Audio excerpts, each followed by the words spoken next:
Look at that beautiful sky, ladies and gentlemen, boys and girls. This is game number 2. It is Light Up the Sky. We are on Vikendi and the plane has disappeared, or has it? Let's take a look. Thank goodness for those lights. Here we go. We are on Vikendi for game 2 of 5 of tonight's PUBG Community Custom Games. My name is Jorisar. Welcome to Light Up the Sky. It's not a normal zone either. You probably don't want to be landing in the center, as you can see from this map. We've got donut mode or blue hole mode, depending on who you ask. And we have more flares than you can shake a stick at. This is still going to be duos, but I think we're going to be moving up to trios or squads from next game onwards as we get more and more people join these games. It's going to be delightful. Come on, says Jeremy. Love to see it. Let's get a little bit of enthusiasm up in chat as well as in game. Lovely to see all of you enjoying things as well. I believe Delzor's also in here. I don't know if he's here on sandbox mode to wreak havoc or if he's here to actually play as a solo. Time will tell. But there are going to be a lot of flares dropping everywhere very, very quickly. There is Del, actually. Let's take a look. Oh, he's actually getting a vehicle. First flares have popped. No, he's going to be driving before he actually pops any flares. Fair enough. And here come the first flares. They're up in the sky. 30 seconds until the first zone starts to move in, and then when the zone moves in, this will become playable, this blue bit in the middle, and there'll be a new zone somewhere in the middle that becomes the level 2 blue. So that's how this works. Unfortunately, Red 13 and Tronal Dump have decided to land in the middle, and that's a problem because I don't know how many meds actually spawn. I don't know if meds you actually get from the crate drops. So definitely need to watch out for that. All of the crates going up now. How many crates have we got? Wow. 28 remaining. You guys are firing an awful lot into the air, and the planes have begun. So ladies and gentlemen, sit back and enjoy.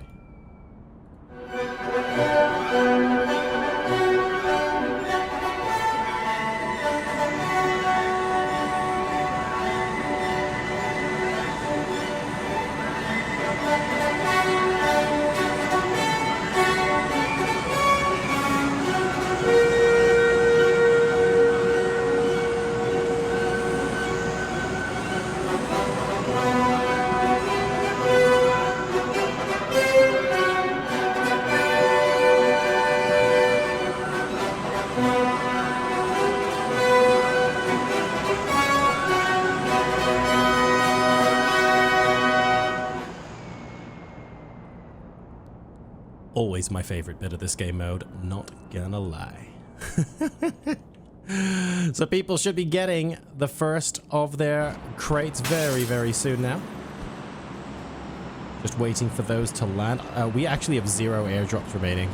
I'm pretty sure Del said it's either 100 or 200. They are all gone, so hopefully some people down south will have gotten them as well.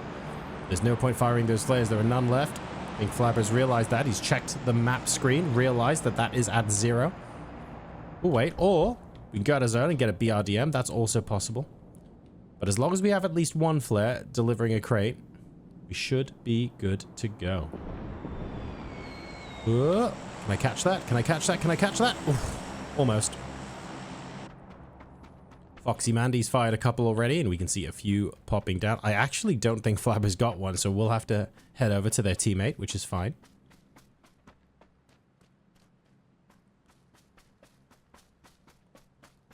I'm a little worried for behind the tree. Oh, I'm very worried for behind the tree. Oh, this is not going to be good. I don't know what went on with them, but it looks like they have no flares.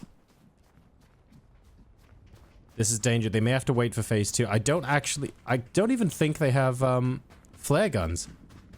I'm like looking for the red gun on their thigh and I don't see any. So they're not even looting. I'm very confused. Are they going to stay behind the tree all game, as their team name suggests? I don't know. But there are certainly plenty of flare drops elsewhere. Maybe they can loot someone else's flare drop, which would be hilarious. Just casually walking up on 2 people with endless level 3 gear. I think they're going to find some here.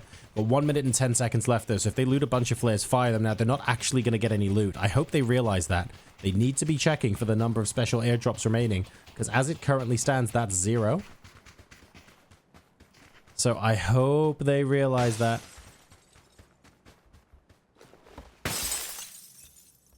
come back to these guys in a bit.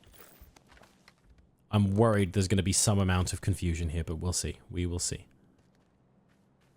Logic Sculptor is a little bit wary of what lies over the hill, and with good reason. The bullet sponges are here. Facade Destroyer and Dan Gamertop are here, and they're ready and wait. Oh, a Lynx as well. That is absolutely brutal stuff. So yeah, you don't exactly want to be out in the open being an easy shot for one of those. They're going to be looting just a little bit more. I wonder if Merb and Logic Sculptor are going to be moving in on this. Time will tell. Uh-oh. I think we have flares fired, but unfortunately, nothing's coming in. Phase 1 has started to move. We now have 100 airdrops again. But they now have to move in to Decamesto, which is ironic. So they won't be able to get loot. I really hope behind the tree realize what's going on. They need to figure this out. Otherwise, this is going to be the most loot-free flare mode they've ever played. Okay, they can get a BRDM if they fire this here. Let's see what Castro does with it. He's going into loot elsewhere. Mate, get the bike and go into town. Get the bike and go into town. This is... Oh, this is borderline painful to watch. Not gonna lie. Whoa, what's going on with this zone? Dell is messing up.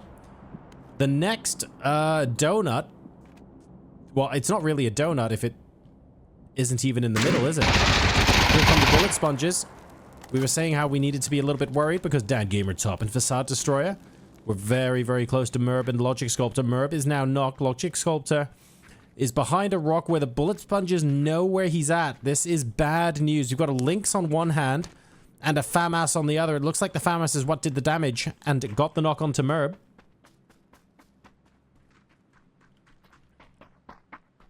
We do have the revive.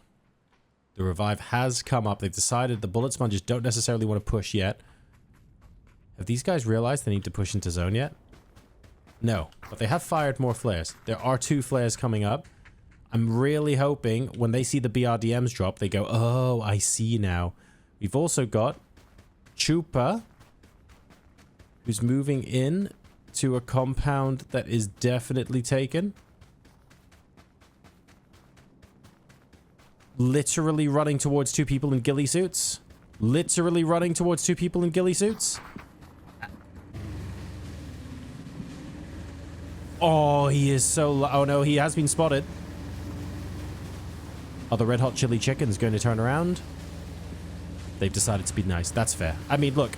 They just want some weapons, man. And he's got some... Chupa's taken some of the leftovers. I mean, leftovers? There's a Lynx in there. Excuse me? Has he got bullets for that? We just casually chuck a Lynx out here? Hello? What's going on over here? That is Hymex on Cake Ghost. Oh, my. Oh, that's not even this fight. Keep an eye out. The P90, one of my favorite weapons. The potatoes taking on the social butterflies. I hear a C4 upstairs. Possibly trying to get chucked towards you almighty.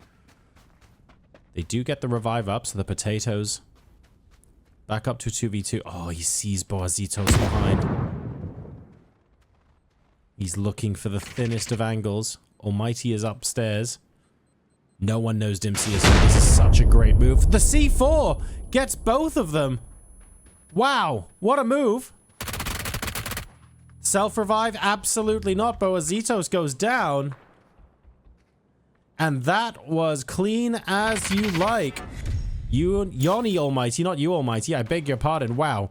With the C4 there, they eliminate both of them. Potatoes can now get out of the blue zone and go into phase 2. Although God knows what the hell this is going on here. This is really confusing. We've got some hashtag blame Dell things going on with the circle for the next zone. Does Castro have weapons yet? Yay! Castro has a Lynx. Just a Lynx and nothing else by the looks of things. And Chupa does appear to have stuff. No one has gotten a BRDM. This is going to be such a confusing game for them. Really such a confusing game. Happy Hopping Hippos eliminated there. And here comes Dave from accounting, aka Vitor. Moving in a Badoon. South of Laveni, Past a couple of teams who are happy to give him a wide berth. You're not really getting an insta-kill in there, are you?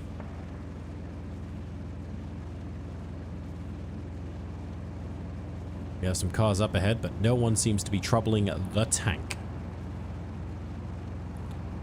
Psycho and Ed Piaf on the edge of the zone, but good luck policing that when there's this much armor coming your way. And this won't be the only team with a BRDM as well. There's the killer with the significantly more fashionable but also easy to spot BRDM. We're going with the hot pink. Oh, the hot pink into the tree.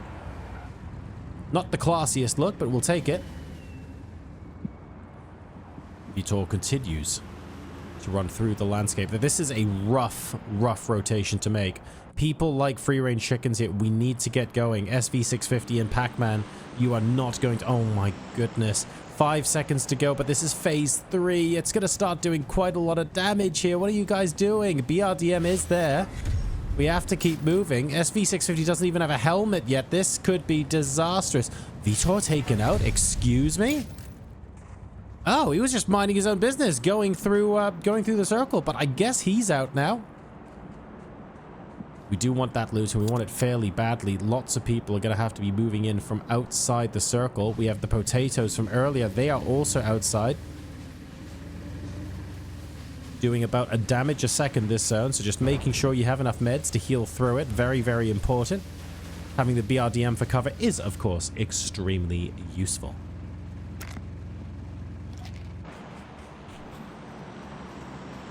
Bang Bang Chicken, Hackshots and TSH, they've got Castle.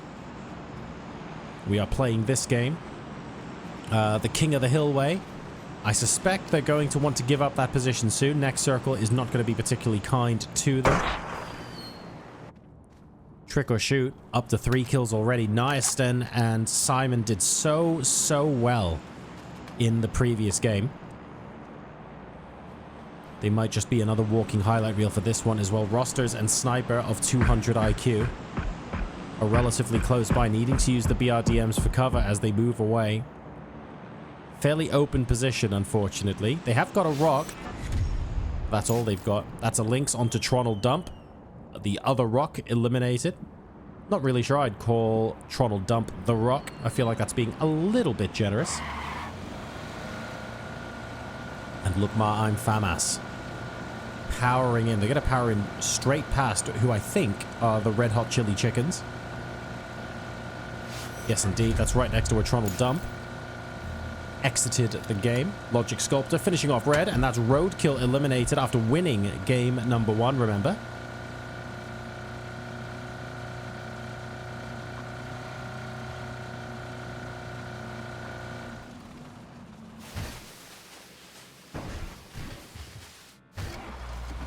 Staying along the edge of zone. I think they hear the vehicle nearby. That's what's spooking them a little bit. Behind the tree is right next to them.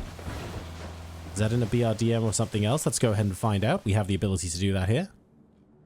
That is on a snowmobile. Check us out. Okay, so Chupa and Castro have gotten vehicles. They're not BRDMs. Not the greatest vehicles compared to everyone else, but, you know, we'll take it. Another very, very strange transition there for the next zone. My little Prody is taking a chunk of damage. That is 2 damage a second for being in this compound. We're going to need to do a fair bit of healing just to survive into phase 4. But that's exactly what's happening right now. This is causing problems, if I'm honest, for people. In the meantime, Mr. Parlak is quite literally out in the middle of nowhere. Not the most stealthy pan choice, if I'm honest, from a skin point of view. And we can see both keyboard warriors. He just wants to stay super, super quiet, doesn't he? You do not want to make yourself known. Behind the other bear, that's Logic Sculptor and Merb eliminated as well. That's a vehicle blow up, unfortunately. We've got a second vehicle coming through close to where that was. That's the potatoes. Almost running over Trick or Shoot and flipping the BRDM instead. No one wrote this script. We have a minor problem here. And by minor problem, I mean a major one. That's Dimpsey and Octam, both not. Self-revives available, not able to get used. Trick or Shoot suddenly got 2 different squads coming up, and they killed them both. Simon and Niaston killed them both. They are up to 6 kills this game. This is mega. Absolutely mega. Kaiful in chat asking, winning in customs gives us prizes? No. Winning the custom game does not give you prizes. The prizes are a raffle. They are randomly assigned. And they will be drawn out of a hat after the end of the weekend. If you are a channel subscriber, so whether that is a Twitch Prime sub, a paid sub, or a gifted sub, you don't just get one entry into the giveaway, though. You get 6 entries. So if you want to have 5 extra chances to win one of those G-Coin prizes, subscribers to the channel will get those extra prizes. So best of luck to you. Obviously, we want to see everyone try and win the custom games as well. But yeah, it's not about winning the specific game. Jesus Christ, what on earth is Delzor doing with these circles? That is rough. And Del's driving school, they have to go. They are taking so much damage right now. You need to go. Oh no, he's healing, but the BRDM's about to blow up. That's a huge problem. Del's driving school is eliminated because, frankly, this circle was awful. Let's call it what it is. Flaber and Mandy just got absolutely Delzored. What even is that? Free range chickens eliminated as well. We are into our top 10 teams. Trick or shoot, continuing to shoot anything that moves, and it feels like everyone's very happy to just drive past them this game. What's going on? Another blown up BRDM. BRDMs do not make you impervious to damage, as people are finding out.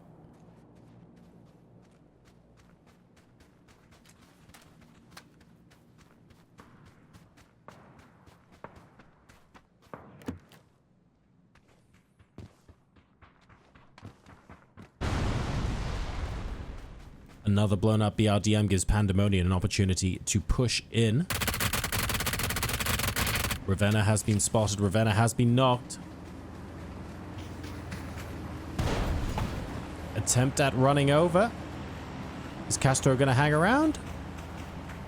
Or are they going to move away? This actually gives an opportunity for the squad they just engaged to self-res. That's exactly what Ravenna just did. Unfortunately, they will have to continue as a solo. Ajmioct is down and out. Here comes Castro. Is Castro spotted? There's someone else there. Oh dear! Casually coming back up to loot and not looking carefully enough. Ravenna with the broken 3 vest and the P90 goes ahead and picks up that kill and is now heading into zone. Does need a replacement vest, but that was, you know what? That was sneaky but effective. 8 teams left alive. Delzor in Azima, I have questions. 10 flare guns and people right over the ridge from him. You probably want to be dealing with this. Link's bullets coming through.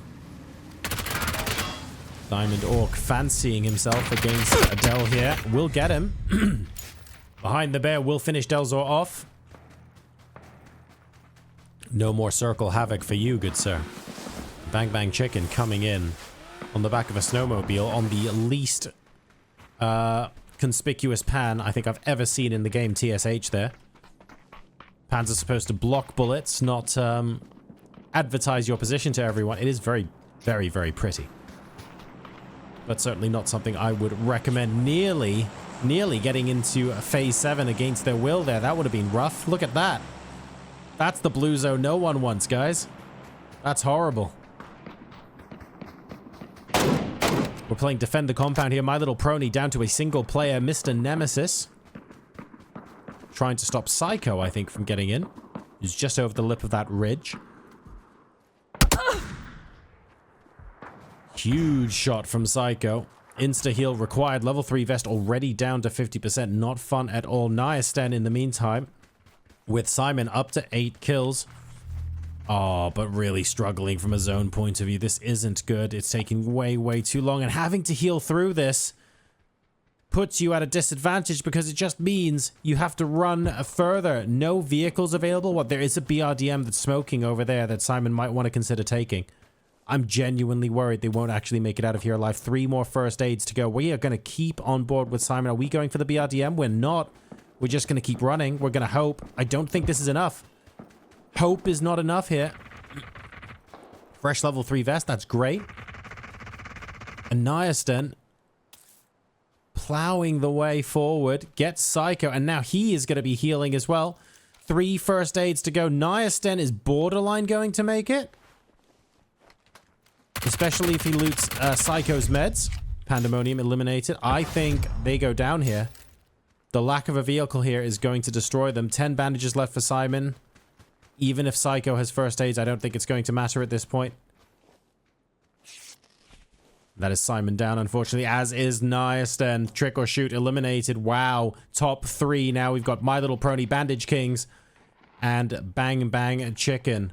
Some pretty sneaky stuff going on for Mr. Nemesis. Borderline impossible to see him there. Thanks to the ghillie suit.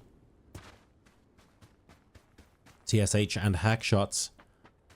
Obviously playing for the win here, trying to get different angles on Mr. Parlak. They also know he has to move before they do. Doesn't matter, though. They want to win this fair and square, and they want to take the fight to him. That might actually not pay off. Mr. Parlak now forced to come out into the open because Phase 7 does an awful lot of damage. Hackshots is going to try and take advantage to shoot from the other side. Oh my god, Mr. Parlak gets him. Mr. Parlak gets both of them. That's the Bandage Kings up to 2. And Mr. Nemesis is now struggling behind this tree. Mr. Parlak has to get into zone, though. Both of them are going to start taking zone damage very, very soon. 5 damage. Well, 5 bullets in that AWM mag as well. An awful lot of damage could get done. Mr. Nemesis, 1 shot. Parlak, is it going to be enough? Not quite. He gets him. Only just. Mr. Nemesis very, very close, but My Little Pony with 3 kills will take the chicken dinner in game number 2, despite the fact that Trick or Shoot has a clean sweep on the match statistics. Very well played to My Little Pony. Exciting finish there for our Flare Gun Madness game.